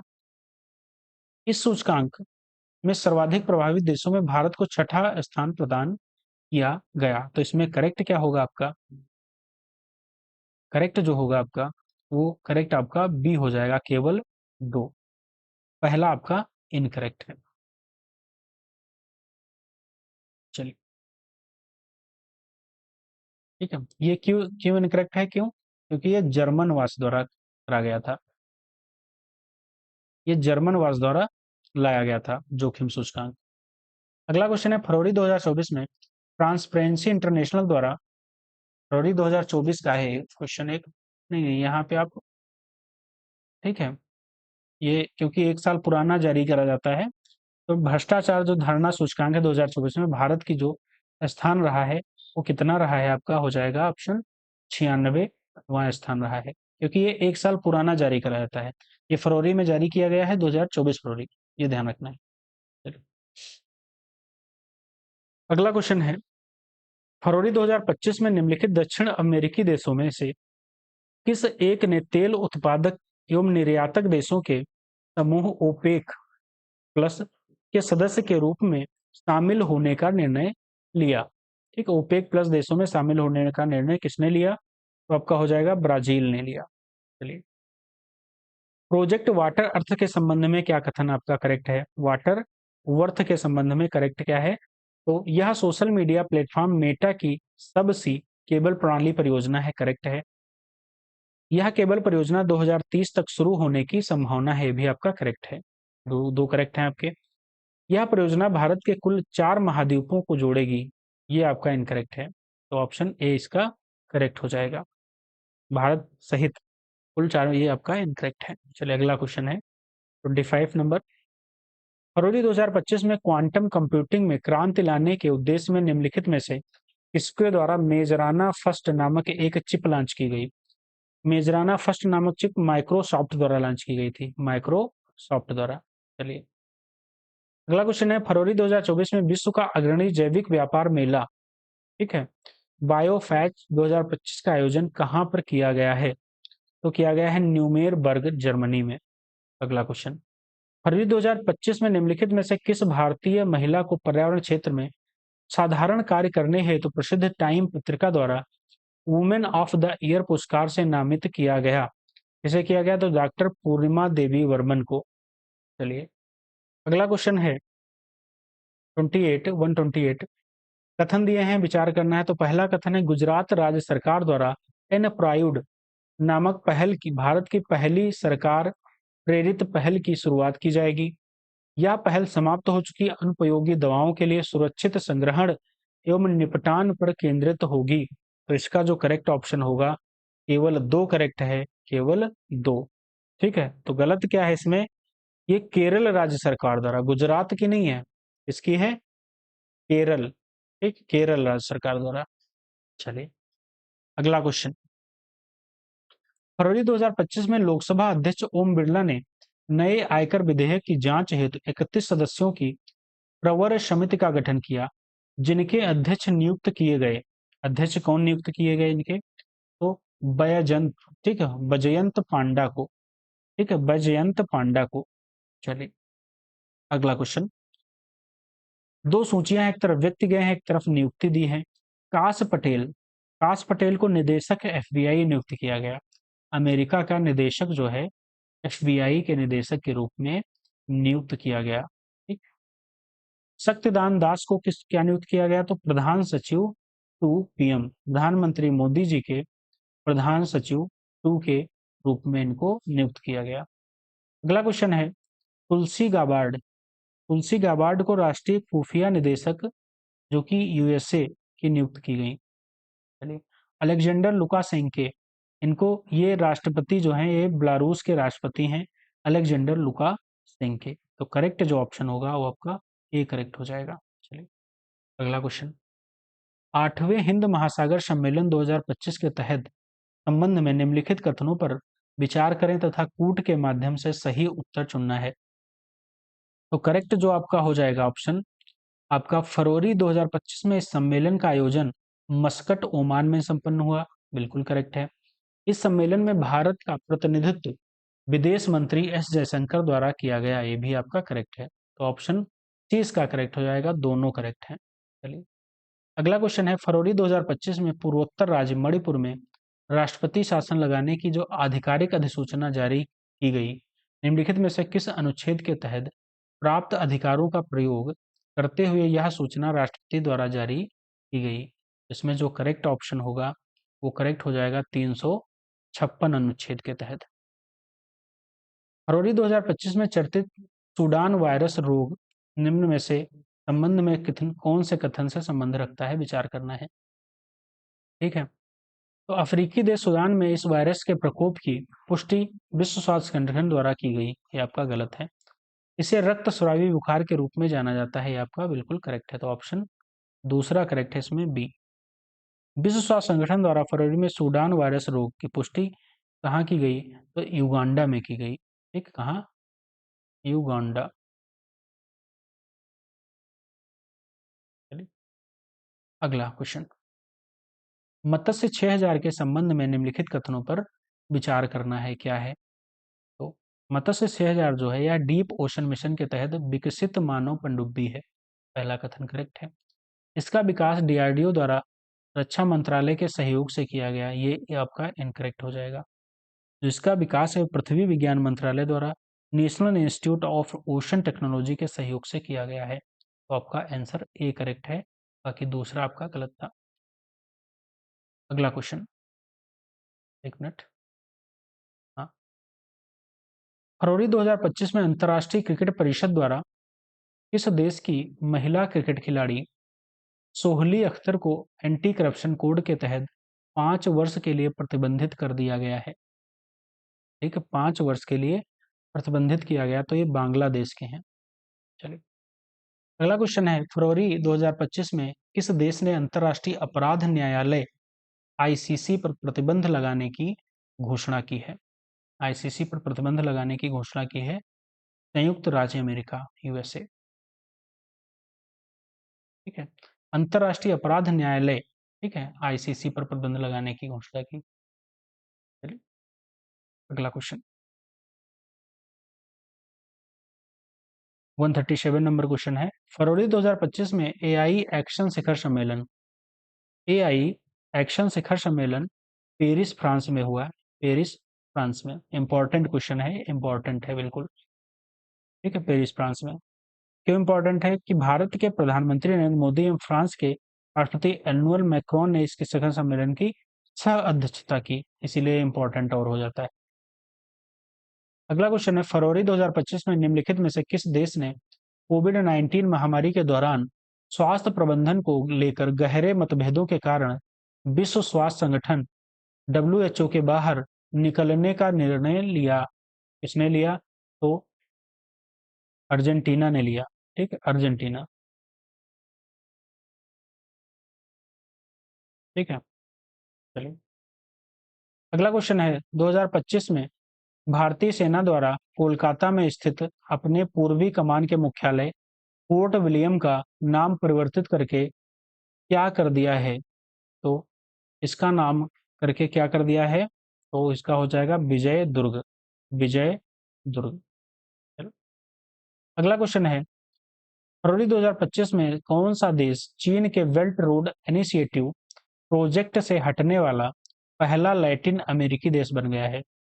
पहला लैटिन अमेरिकी देश कौन बना है? तो पनामा बना है। पनामा। तो इसका ऑप्शन क्या हो जाएगा?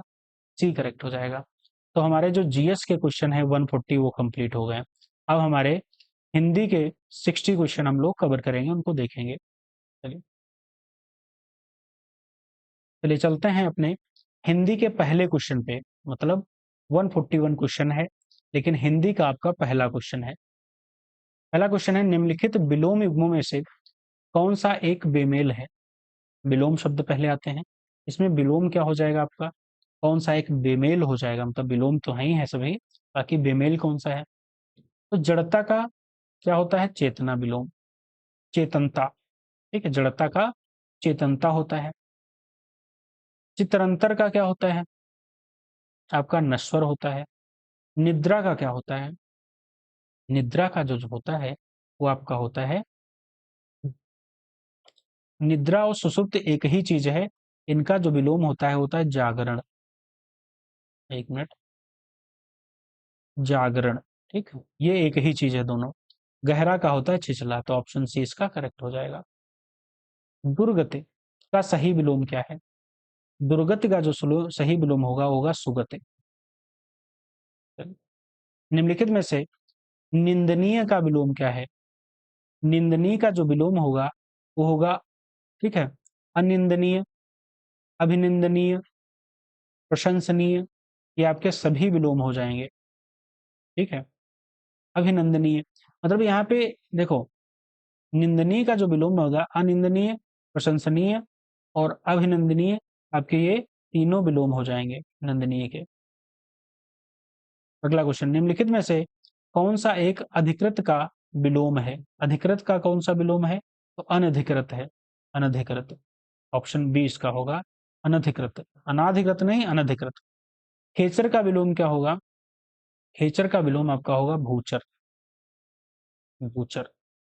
अगला क्वेश्चन, वाचाल का विलोम क्या होगा?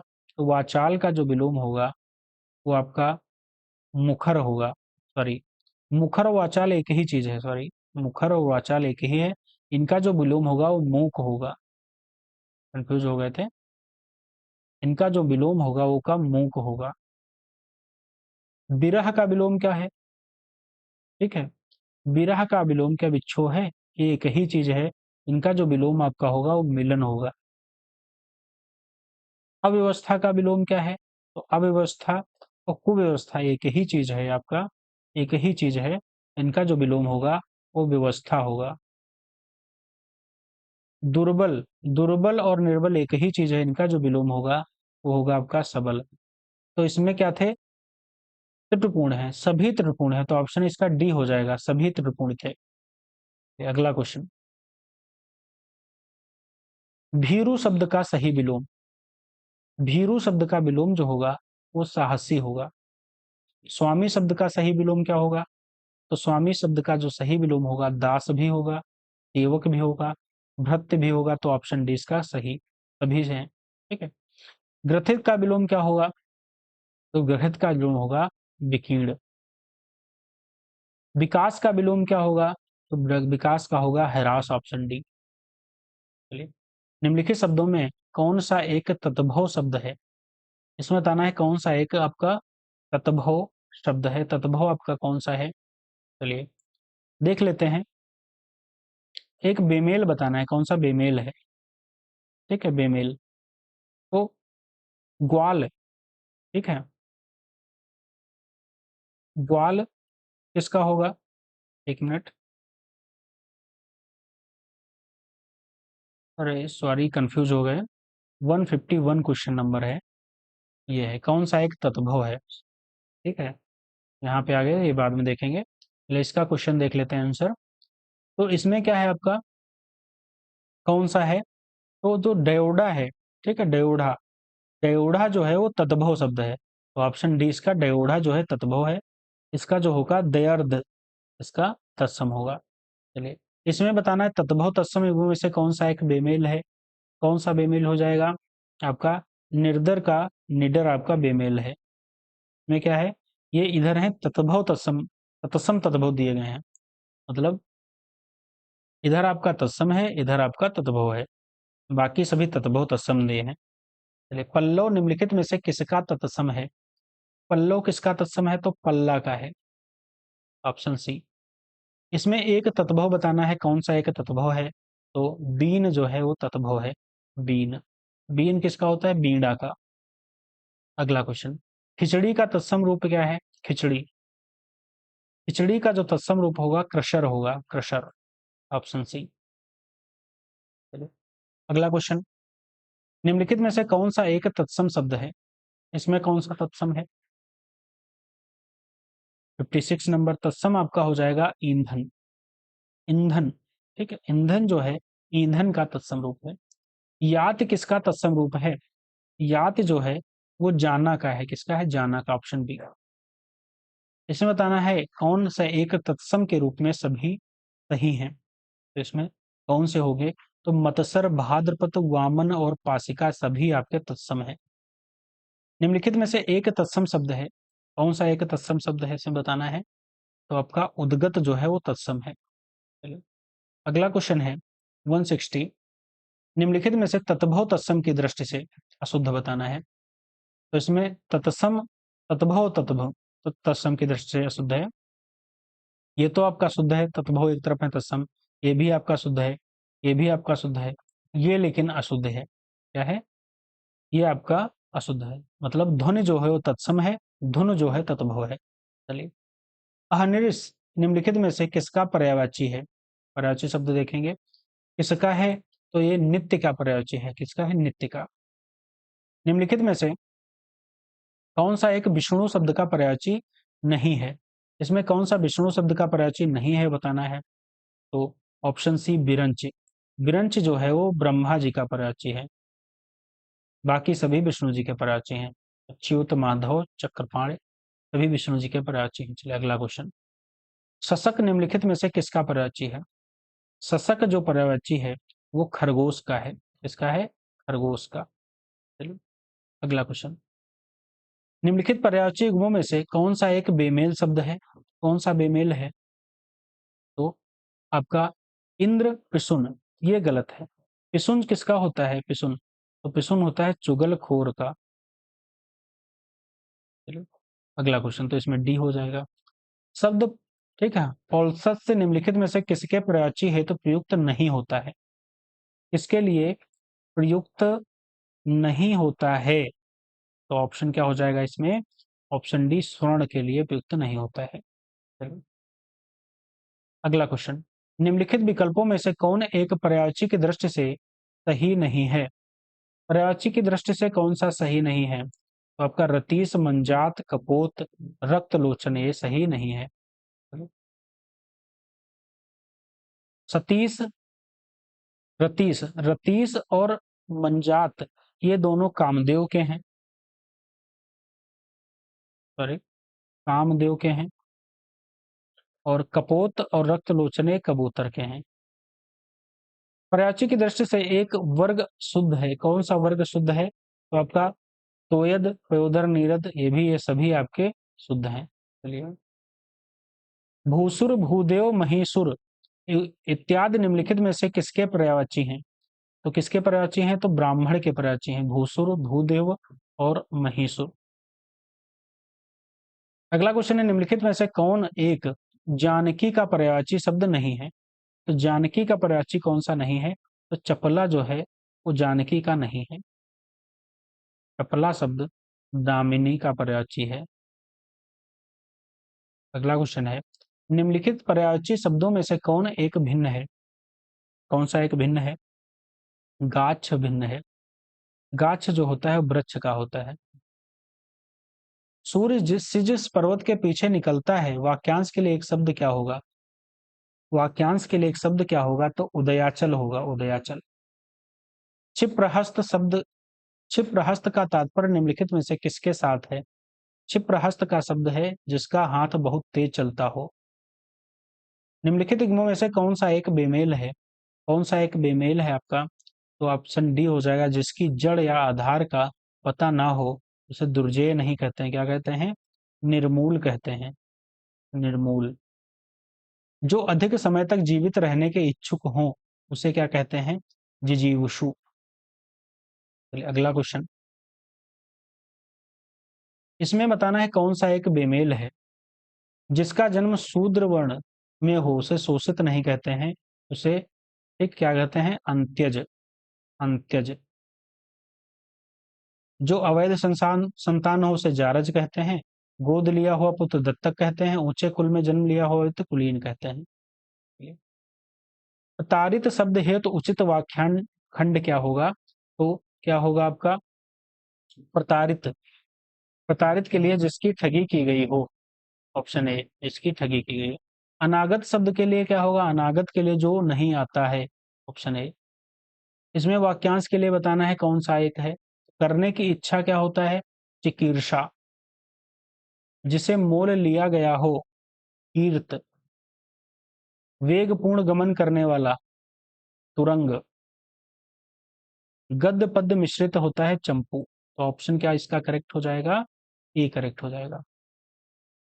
हृदय का विदारण, सॉरी, हृदय का विदारण करने वाला जो दृश्य है, ठीक है, उसके लिए एक शब्द क्या इस्तेमाल करेंगे? हृदय विदारक। जो प्राप्त ना हो सके उसके लिए क्या करते हैं? उसके लिए प्राप्य, ठीक, अप्राप्य। चलिए, अगला क्वेश्चन है विशेषण से है, विशेषण नहीं है, कौन सा इसमें है? तो बुभुक्षा जो है वो विशेषण नहीं है। चलिए, अगला क्वेश्चन है विशेषण और विशेषता से। इसमें जो करेक्ट आपका होगा वो ऑप्शन ए करेक्ट हो जाएगा, यानी कि मौलिक सार्वनामिक जो विशेषण है वो क्या होता है? बिना रूप परिवर्तन के यथारूप प्रयुक्त। Option C. विधेय विशेषण क्या होता है? जो विशेषण विशेष के बाद आए। यौगिक सार्वनामिक विशेषण क्या होता है? प्रत्यय लगाकर परिवर्तित सर्वनाम जो से बने विशेषण। प्रविशेषण जो विशेषण की विशेषता बताए। संख्यावाचक विशेषण तृतीय श्रेणी निम्नलिखित में से किस प्रकार का विशेषण है? किस प्रकार का है? तो क्रमवाचक है। निम्नलिखित में से वाक्य में एक प्रविशेषण का प्रयोग किया गया है, किसमें? तो कमला अति सुंदर, तो अति जो है वो प्रविशेषण है। एक विशेषण पद है, कौन सा एक विशेषण इसमें पद है? तो आपका दानो जो है विशेषण पद है। मूर्ति के समान पद का सही विशेषण क्या होगा? मूर्ति के समान पद का सही जो विशेषण होगा वो निर्वाक होगा। अगला क्वेश्चन, निम्नलिखित में से विशेष विशेषण युग्मों में से कौन सा एक बेमेल है? कौन सा आपका बेमेल हो जाएगा? तो आपका ऑप्शन डी सत्य साक्य आपका बेमेल है। चलिए, निम्नलिखित में से कौन सा एक शब्द विशेषण नहीं है? इसमें कौन सा एक विशेषण नहीं है? तो भ्रंश जो है वो विशेषण नहीं है। चलिए, भ्रंश क्या है? एक विशेष है, किसका? भ्रष्ट का। पाव भर, शेर भर, मन भर किसके हैं? तो परिमाणवाची विशेषण है। निम्नलिखित वाक्यों में से एक विशेषण का प्रयोग नहीं हुआ है, इसमें नहीं हुआ है, तो वह लड़का दूध देकर चला गया, इसमें विशेषण का प्रयोग नहीं हुआ है। चलिए, निम्नलिखित वाक्यों में से कौन एक अशुद्ध है? कौन सा एक अशुद्ध है? तो इसमें हो जाएगा सामोजिक कुरीतियों का एकमात्र कारण अज्ञानता है, ये अशुद्ध है। चलिए, शुद्ध वाक्य का इसमें चयन करना है, कौन सा आपका शुद्ध है? ठीक है, तो ऑप्शन डी इसका शुद्ध है। चलिए, अगला क्वेश्चन, अशुद्ध वाक्य का इसमें चयन करना है, कौन सा अशुद्ध है? तो डी आपका दिन दहाड़े डाका आपका अशुद्ध है। शुद्ध क्या होगा? दिन दहाड़े डाका मारते और चोरी करते हैं, शुद्ध है। चलिए, एक अशुद्ध एक शुद्ध बताना है, इसमें कौन सा शुद्ध है? तो इसमें ऑप्शन सी आपका शुद्ध हो जाएगा। निम्नलिखित में से एक अशुद्ध वाक्य कौन सा है इसमें? तो इसमें जो अशुद्ध वाक्य होगा ऑप्शन ए अशुद्ध हो जाएगा। चलिए, निम्नलिखित में से अशुद्ध वर्तनी वाला शब्द क्या है? तो अशुद्ध जो वर्तनी वाला शब्द है इसमें, तो मिथिलेश कुमारी क्या होता है? मिथिलेश कुमारी होता है, ये अशुद्ध है। क्या होता है आपका? मिथिलेश कुमारी। अशुद्ध वर्तनी वाला इसमें शब्द कौन सा आपका हो जाएगा? अशुद्ध वर्तनी वाला शब्द दारिद्रता जो है ये लिखा है, लेकिन होता क्या है? दरिद्रता, दरिद्रता। निम्नलिखित में से शुद्ध वर्तनी ठीक वाला शब्द इसमें कौन सा है? शुद्ध वर्तनी इसमें कौन सी है? तो दिग्जाल की शुद्ध वर्तनी है। एक शुद्ध वर्तनी इसमें कौन सी है? तो इसमें एक शुद्ध वर्तनी आपकी हो जाएगी ऑप्शन डी मुमूर्षु, आपकी शुद्ध है। चलिए, ठीक है, मुमूर्षु, लेकिन होता मुमूर्षु है, मुमूर्षु होता है। चलिए, निम्नलिखित में से शुद्ध वर्तनी वाला शब्द क्या है? इसमें शुद्ध वर्तनी आपका क्या हो जाएगा? तो आपका वाग्मय, अंतर्धान, छिद्रान्वेषीय सभी शुद्ध हैं, तो ऑप्शन डी इसका करेक्ट हो जाएगा। चलिए, ध्येय आईएएस की हमारी जो ध्येय आईएएस की हमारी ये टेस्ट नंबर 5 है, ये कंप्लीट हो गया है। ठीक है, कंप्लीट है। इसके जो जीएस के हमारे 140 क्वेश्चन और हिंदी के हमारे 60 क्वेश्चन, ठीक है, जिनकी हमने संपूर्ण व्याख्या सहित आपके क्वेश्चंस कराए हैं, उनको देखिएगा और इनकी पीडीएफ हमारे टेलीग्राम चैनल से डाउनलोड कर लीजिएगा, उसकी लिंक आपको डिस्क्रिप्शन में मिल जाएगी। और प्लीज़ वीडियो अच्छी लगी हो तो लाइक शेयर सब्सक्राइब अवश्य करिएगा। थैंक यू सो मच, धन्यवाद।